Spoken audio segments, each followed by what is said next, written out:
Hello, good morning po.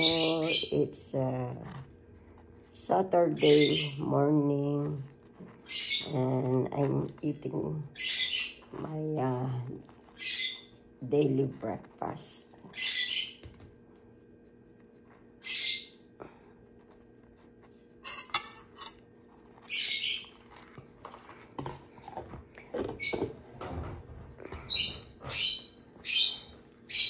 Kain po tayo. Ang aking pong breakfast is ubi pandesal at saka na may margarine and coffee.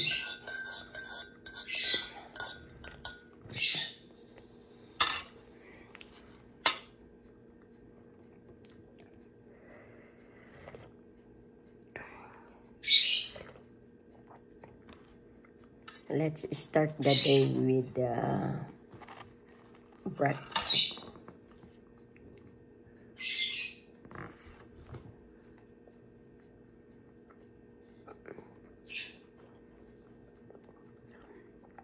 Nag-i-snow po dito sa Niagara ngayon. Narid ko na yung anak ko sa trabaho kanina.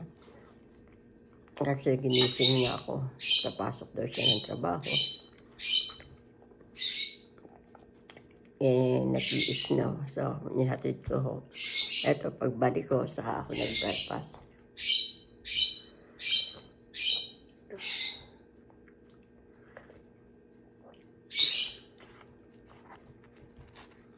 So, pandesal po ang breakfast ko. Sana magluluto ako ng itlog, pero medyo tinamad na.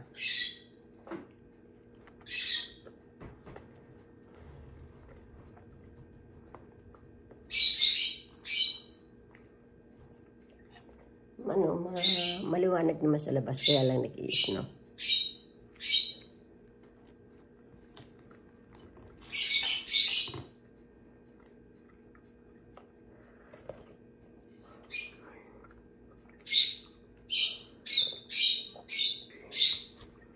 Maingay po yung aming ibon. Ganyan yan siya.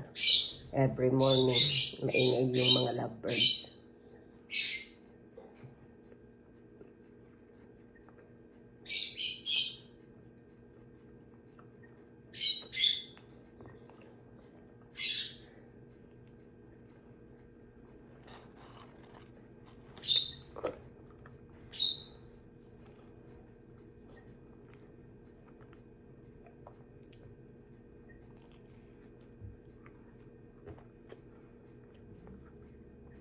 Masarap po yung pandesal dito. Cheese ubi pandesal at saka cheese pandesal.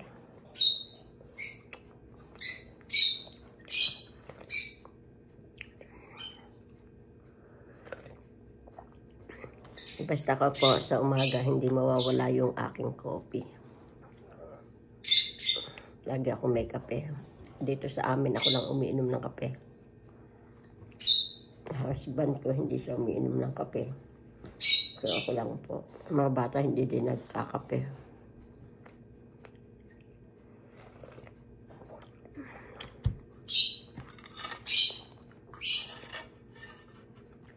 Pero po ako dahil po sa tubong Batangas ako, talaga pong hindi ko na po maalis sa system ko yung kape kahit once a day lang po sa morning. Sabi nga ang mga taga Batangas po ang mga alaay, ayan ay barako pa ang kape.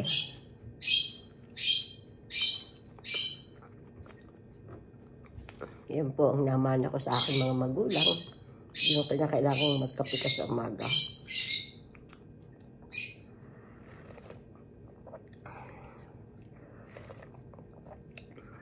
Naalala ko po nung ako'y bata pa, nagigising ako sa amoy ng kape. Yung talagang barakong pinakukuluan. At saka ang kape po namin noon, nung bata pa kami, hindi po kami nabili ng instant coffee. Talagang kami po ang nagbabayo noon. Dahil ang lolo ko po sa Batangas, meron siyang inaalagaang kapihan. Kahit pinadadalahan po niya kami ng mga hinog na kape. Tapos inaano namin yun, pinatutuyo sa araw. Tapos yun ang binabayo, tatanggalan ng balat, babayuhin para matanggal yung outer skin niya. Tapos po yun, isasangag, gagawing parang dark brown. Tapos saka po ulit babayuhin. At saka yun po, doon pa po ilalaga. Yun po ang trabaho namin nung araw.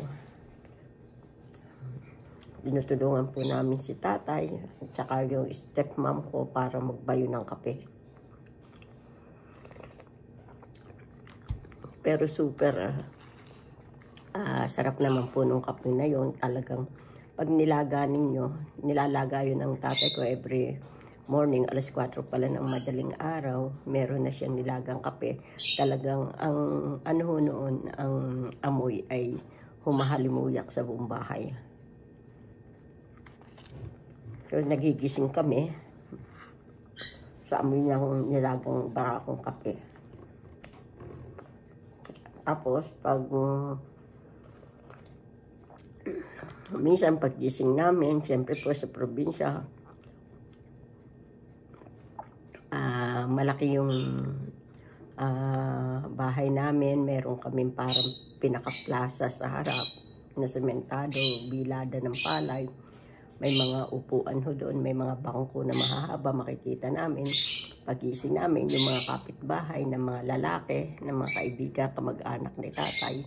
Minsan nandoon na ho, nagkakape sila. Yun ang pinaka outlet ng aking ama sa umaga. Ganon din yung mga kapitbahay namin. Alam nila na kung maglaga si tatay ko ng kape, isang kalderong malaki. Kaya umaga pa lang ho, humisikat ang araw, nandoon na sila nagkakape. Ang tatay ko naman po noon, talaga napapakasipag. Pero bago talaga siya pumunta sa bukid, yan, makikipagkwentuhan yan, magkakape sila, mga kapitbahay. Tapos nakapagkape yan sila, saka yan sila pupunta sa bukid. Yun po naaalala ko sa aking ama. At saka po sa kape. Ngayon, hindi po nung lumaki kami, hindi namin nagagawa yan. Dahil sa sobrang busy, hindi na nagagawa. At saka wala na po yung kape binabayo. Puro instant coffee na lang po.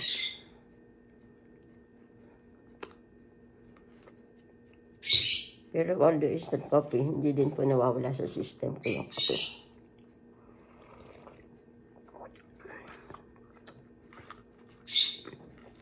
Para hindi kompleto ang aking maghapon pag hindi ako nakainom ng kahit isang tasang kape sa umaga.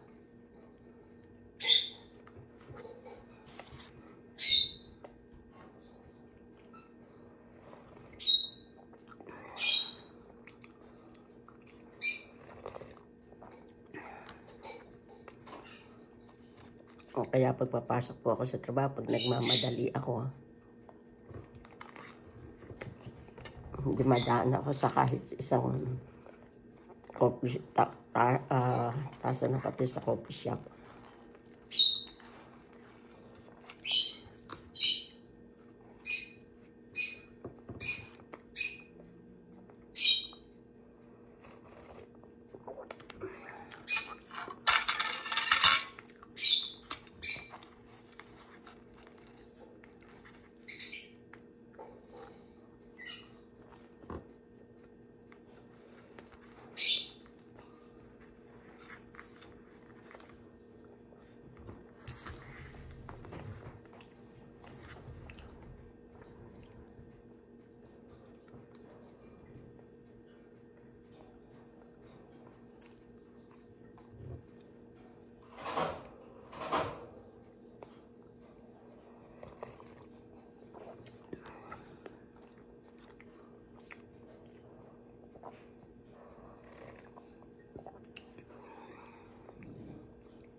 Ayan, tapos na po tayo sa ating almusal.